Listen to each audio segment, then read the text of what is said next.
All right, now we're back with the manifold side of flushing this. So what I have is, the last video showed all the connections on the circulator side. We made all our connections. These are all turned off, and then these are off. We're gonna start with them in the off position. Smooth side over here, so nothing is coming out of these. I put down some towels, hopefully made it easier to see. First, if you open up this one, this is your contrast. It's gonna be furthest from the patient. Tells you it's your most dangerous solution or whatever. You will turn that up, that comes out. That is enough. You just want enough to come out. I do have a little bubble right there. You can see it. So air rises. So if I wanted to turn that way, it comes out. Next, we're gonna work on these two. This one is gonna have your saline and it's coming towards you, towards your patient. This is pressure, but it's your patient's pressure. It's gonna go this way. There's a lot of air in this line. You have to flush it out. So we're gonna turn that up so that the air allows saline to go in and out towards the your transducer where your circulator is. This is gonna be turned down. My saline comes over and up. So turn this up and you will tap because air rises up that way. And then I want it to go up this channel and then up towards the transducer, all the way out. Now that way, and it comes out the end. Now I'm completely off. What happens is all three of these are flush now. I'll show you my transducer. It's just been over here running. It was in the down position, and when I did that, this was up and that was turned down. It comes out the top here. Your circulator should be tapping to get the L, the little air bubble out of that L. When they're good, your scrub person turns all these back off. This will still be hanging in place.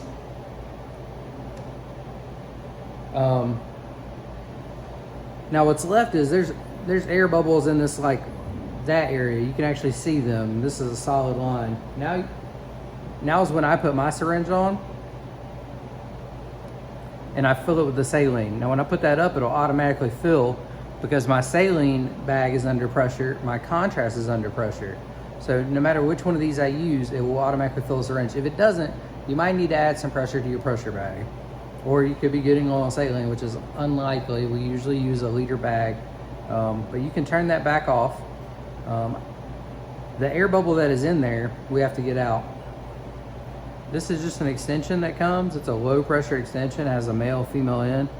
I make my connection there, and I stand this up. What I do is I grab an extra syringe, use my finger, but I grab it and I tap as I use the table and I push this down. So that is pushing the saline up this channel all the way out. And you can do it a couple times. You want to make sure you have a very good airless system with no...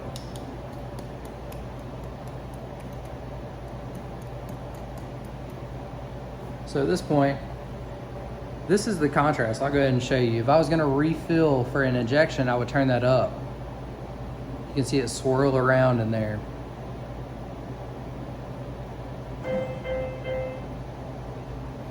So I would hold this up at an angle and do my test or injections. This is all facing forward again, so I'm open to my syringe, and I would do my test, puffs, whatever they would like to call it, or an injection, okay? If I was gonna refill with saline, this one goes up. Again, under pressure, I'm not pulling that. It automatically does it. That would be all saline. So this will be down at all times if you're not using it and it's connected to the patient.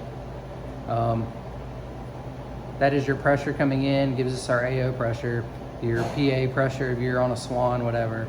But you would turn that, do your tester injection, turn it back down. Turn that, do your tester injection, turn it back down.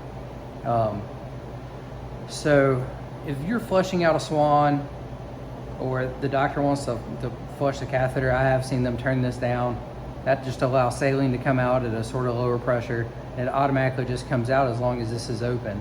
What you don't want to do is you never want to turn your contrast down. If I did that right now, you would have no idea how much contrast I'm actually giving to the patient. That's just free flowing contrast. So you're right when there's really no, I've never come up with a reason why that should be turned down.